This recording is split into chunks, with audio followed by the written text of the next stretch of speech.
Hindi ko na. Isang mapagpalang hapon sa nag-iisang reyna ng radyo.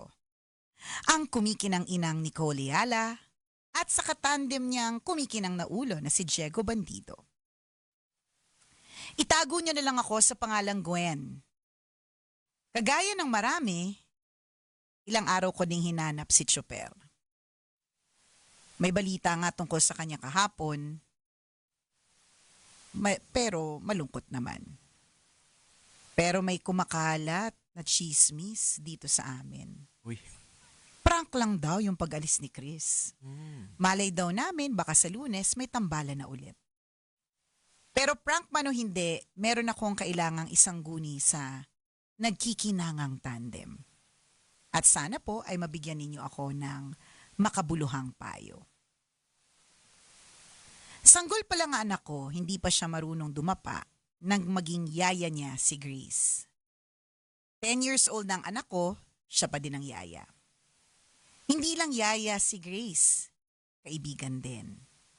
Naging hingahan namin ng mga problema ang isa't isa. Hindi lang din yung anak namin ang inaalagaan niya. Ako din at yung asawa ko. Kung ituring namin siya, hindi yaya kung hindi kapamilya. Nitong nakaraang weekend, nag-grocery kami. Para mapabilis, naghati kami ng bibilihin. Siya sa wet goods, yung mga baboy, manok, isda, gulay at iba pa.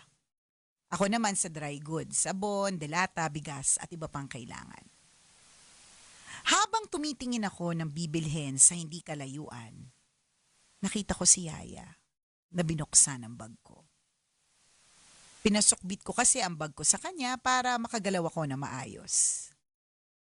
Nilabas ni Yaya ang wallet ko at may kinuha dito. Sigurado akong pera, hindi ko lang alam kung magkano. Napako ako sa kinatatayuan ko. Hindi ko alam kung ano ang gagawin ko. Nagkita kami ni Yaya sa cashier's counter para magbayad. Inabot niya sa akin ang bag ko dahil kakailanganin ko ang wallet ko para mabayaran ang mga pinamili. Pasimple kong binilang ang pera sa loob ng wallet ko at kulang ito ng 500. Hinintay ko si Yaya kung sasabihin niya ba na kumuha siya ng pera sa wallet ko, pero ilang araw na ang lumipas, wala pa rin siyang sinasabi. Nicole at Diego, ano kaya ang gagawin ko? Napakahalaga sa akin ang tiwala at sinira niya ito. Salamat sa inyong payo. Ang inyong tagapakinig, Gwen.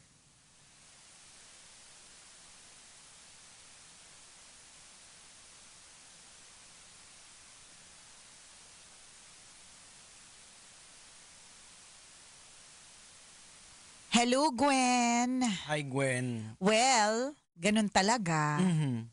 Hindi porke matagal mo nang kasama ang isang tao ay guarantee na hindi ka niya sasaktan. Ay, Ay. saan galing yun? Si Gwen pa ba ang topic? Bumaon yung kuko. Naramdaman mo ba? Si Gwen pa ba ang topic dito? Nakakaloka. Hindi totoo yun eh. And in fact, feeling ko, ang taong pwedeng magbigay sa'yo ng sobrang sakit ay yung taong malapit kasi sa'yo. Oo. 'Di ba? Aminin mo na, kung Correct. halimbawa yung taong yun, wala lang naman yan. Oo. Passerby sa buhay Oo. mo, walang ambag sa buhay mo. Pag may sinabi siyang hindi maganda, dadaan lang yan. May irita ka, oo, pero hindi para damdamin mo ng gusto. Kasi nga hindi mo naman siya mahal eh. Tama. Or hindi mo naman siya pinagkakatiwalaan. Wala naman kayong ganong klaseng relationship. Correct. It makes it even more painful kapag you are in a relationship with that person. Kaya masakit para sa'yo. Kaya parang gusto mong bigyan ng benefit of the doubt itong si Yaya, di ba? Pero alam mo, sa tagal ng pagsasama ninyo, I think that dapat na meron ng honesty dito eh. Yes. Hindi ka na dapat mahiya na magsabi. And for all you know, kung first time niyang ginawa ito sa pagkakilala mo sa kanya, for all you know, kailangan lang talaga. Baka meron ka rin kailangan i-adjust sa sweldo. Correct. O kaya may pinagdadaanan pala siyang malupit na hindi niya masabi sa'yo. Di ba yung mga ganon? Yung mga ganon ba? I mean, it's been ang tagal na magkasama kayo. So dahil because of that length of time, importantatious na meron na kayong ma-build na magandang level of communication. Kasi kung hindi pa, merong mali sa kung ano ang meron kayo. Pinagkatiwala mo nga yung anak mo sa kanya. correct. 'Di ba? So kailangan ma-build mo pa rin, hindi basta-bastang masira yung trust sa kanya. Ito kasi ang problema natin kung minsan na nakita na nating may problema, parang nag-i-expect tayo na yung gumagawa ng kasalanan is lumapit. Correct. Why not? Pwede ba natin gawin na kumprontahin natin? Oo, 'di Kasi ba? baka may matinding ang kasi ang nangyari, naiipon, nagkakaroon ka ngayon ng mga speculation na Correct. kaya pala umalis siya dahil ganito. Ganito, ganyan, Dahil 'di ba? ganyan. Oo. Pero yung pala, kailangan lang pa magkaroon ng paliwanag. Kasi kapag ka may paliwanag, edi mas klaro ang lahat. Oo. Hindi ka nag-overthink. Kasi Correct. ngayon, overthink ka na ngayon. Probably, ang iniisip mo, Gwen, gano'ng katagal niya na kaya itong ginagawa? Oo, yan. Diba? Nagkakasala ka Oo, na. diba? Magkano na kaya yung mga total? Kaya pala nung isang Oo. araw bago ang shorts, diba? Yung mga nawawalang mga bagay, Correct. pagbibintang mo na Sa kanya mo oo. na inisip. Kaya pala dati, bilang na bilang ko yung ilang spray ng perfume na to. Oo. Bakit nabawasan ng 5, di ba? Oo, di ba kakabili Oo. na namin ng gasol. Tapos Correct. parang biglang naubos, pinalitan niya siguro to sa kapitbahay. Oo, di naman kaya, ininom niya. Di ba? Alam mo yun? Ang dami mo nang naiisip. Yes. Mhm. Na kung sana, di ba, ay kinausap mo siya about it, then Aha. natatapos na. Alam mo, yung parang, nung isang araw, meron akong isang nakausap na nakaibigan. Napag-usapan namin yung saying sorry. Mhm. So, napag-usapan namin na ako kasi hindi mahirap para sa akin yung magbigay ng sorry. I mean, kapag alam ko na may ginawa akong kasalanan, o kaya alam kong nagkamali talaga ako, magsusorry talaga ako eh. Aha. And sometimes, kahit hindi ako yung may kasalanan, nagsusorry ako for my peace of mind. Yes, tama. Minsan may mga ginagawa ko mga decisions hindi talaga para sa ibang tao eh. Kundi para sa sarili ko 'yon. Na para hindi ako mag-overthink, para makatulog ako na mahaba sa gabi, para hindi mabawasan yung ganda ko, para hindi matunaw yung mga botox na yung mga ginarga sa noo ko, 'di ba? Kasi kapag pinoblema ko 'yan, na pwede ko namang on my own gawa ng solusyon, 'di ba? Baka mamaya yun nga matunaw yung mga botox. yung mga pampadiretso ng mga noo, baka matunaw. Ayoko yun. So you do it for yourself, Yeah. 'di ba, Gwen? Ang para sa akin na ikaw na yung kumausap, be the bigger person.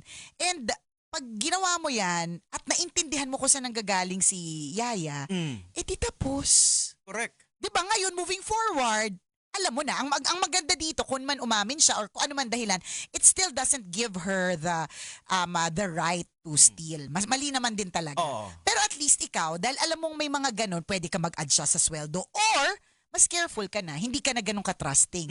Diba? And it's not bad kung medyo maglalaylo ka kasi sinuktan na ako nito dati. Oo. Hindi ako pwedeng all out pa rin ako sa kanya. Dapat medyo careful. And yun yung mga lessons na Oo. you can get from this. Well, sa pamilya kasi ito, parte na ng pamilya, di ba? Nakasama na, nag-alaga sa anak. Correct. Importante kasi parang habang tumatagal, may mga bagay-bagay pa rin din talaga tayo na kahit siguro gaano na kayo katagal na mag-asawa, may mga there are things na Nadidiscover. arises. Oo. Ikaw ba, meron ka bang, ilang years na kayo married? Tagal na eh. Oo. Hindi ko na hindi alam. Hindi nagbibilang. Hindi nagbibilang o hindi alam. Simple lang naman. Simple lang naman yung tanong eh. O, tanungin mo ako pabalik. Ilan taon na kayo? 14. Ayun. Simple lang naman yung tanong, Jeko. Ang dami mo paliwanag. Hindi, matagal kasi may pagsama. Tapos basta matagal. Basta mahaba. matagal. So, Oo. more than 2 decades? Parang ganun. Ayun. So, Oo. sa more than 2 decades na yun together, meron ka bang recently lang na-discover tungkol sa kanya? Tingin ko meron. Diba? Oo. Meron eh. Meron kaming napag-usapan na sinasabi niya sa akin na pag nagsasabi siya sa akin, yung parang nagrarant. Ang sinasabi ko kasi, pwede ba, intindihin mo na lang. Ang gusto niya palang marinig sa akin na naiintindihan ko yung nararamdaman mo, pero ito, Yan. ako kagad biglang parang kinakancel ko yung Correct, pagrarant yung niya. yung ano, parang ini-invalidate mo yung Oo, kanyang feelings, ayan. ganyan. So oo. parang na-realize ko rin din nga, nung sinabi niya sa akin, recently lang, ito lang. So ganun kasi kinakailangan sabihin eh. Correct. I-verbalize mo yung mga Totoo! bagay-bagay. Yun. Lalo na sa aming mga lalaki. Yes! Totoo yan. You have to verbalize. Bakit? Hindi po propeta yung mga lalaki. Di ba? Minsan kasi may ganyang sayad kaming mga babae. Honestly. Di ba? Yung bang magugulat na lang yung lalaki, ba't to nagdadabog? Ayaw akong hawakan. Pag naglalakad kami, ang layo-layo niya. Di ba? Bakit ano nangyari? Hanggat hindi mo sinasabi, sobrang question mark. Ang mahirap Correct. pa dito, mas lalong magagalit yung babae. Bakit? Kasi sa lalaki, parang walang pake. Oo. Malay ba namin? Diba? Nagkakamot, nagbabasa, tawa pa ng tawa. Ako dyan ako naiinis dati nung medyo bata pa ako. Yung hindi ako mahilig mag-verbalize on how I feel. Naiinis ako kasi hindi niya man lang naintindihan yung nararamdaman ko. Pakuya-kuyakoy pa siya dyan. Naisip niya pang makipagtawanan, kaya niya pang tumawa. Ganun yung mga nag-run sa utak ko. And then I realized as I grew older and hopefully wiser, di ba, na kailangan pala malaman niya. Yeah. At hindi lang ito para sa kanya, kundi para din sa akin. Di ba hanggat naghihimutok ka sa galit, tapos hindi na maalam ng kabila kung ba't ka Oo. nagagalit, hindi ba't sino ang nagkikerry ng burden? Hindi ba't ikaw? Ayan. So para sa iyo rin yan. Para sa sarili mo rin yan. Di ba? And totoo yun. Hindi po guarantee ulit ang matagal na panahon para hindi ka masaktan at para wala kang ma-discover na bago sa kanya. Di ba? Oo, meron talaga. Diego, who would have thought in our 20 years together ni Chris Chuper, di ba? Na Darating isang yung araw, magbabago siya ng landas at yung landas na hindi ko naisip, natatahakin niya ever as an introvert. Di ba? Parang, totoo ba, partner? As an introvert, parang yung pagpupolitika, parang ano yan eh, parang masakin pa. Alam mo, Oo. parang pag ako yung nagpaalam, kasi I will go into politics, Oo. parang gets, alam mo yun, parang kakayan mo kasi ito madaldal talaga madaldal to eh. E-etchosin niya mga tao, correct. She will etchos her way, di ba? Into politics. Pero si Chuper, hindi eh. Oo. Pero yun yung perfect example na hindi porke kasama mo ng matagal na panahon, na ibig sabihin hindi yan nag-evolve, hindi siya nagbabago, at na ibig sabihin wala kang madidiscover tungkol sa kanya. Oo. Depende kasi sa mga nangyayari sa buhay natin. Yung may mga Yes. turning point eh. Correct, Halimbawa, may milestones, may crossroads, ganun. for example, dun kay Gwen, talagang loyal naman talaga siya. Eh, Yes. baka may nangyaring event Kay na Yaya. napilitan si Oo. Yaya na gumawa ng ayaw niya rin din. Ako ang iniisip ko dyan na baka kailangan may adjustment sa sweldo kasi baka yung sweldo mo noon sa kanya ay sweldo mo pa rin hanggang ngayon. Ayun. Nagmahal na po ang gas. Nagmahal na lahat. Oo.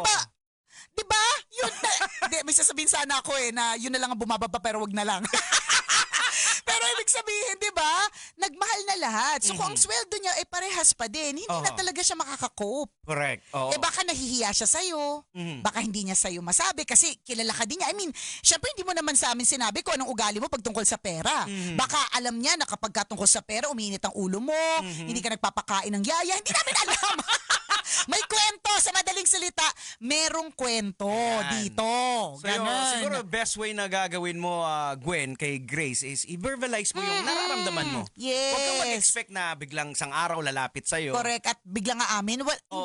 hindi lahat marunong umamin eh. Oo. May mga iba talaga na sadyang iba yung kanilang thinking. Bakit? Iniisip nila, hindi problemado ko Tapos ito yung solusyon ko. 'Di ba? So kailangan, kausapin mo siya. Yan. Kundi kami kakausap. Total, wala pa naman kaming ginagawa Hanapin namin si today. Grace. Hindi, baka may bayad, Diego. Oo nga eh. Sayang din.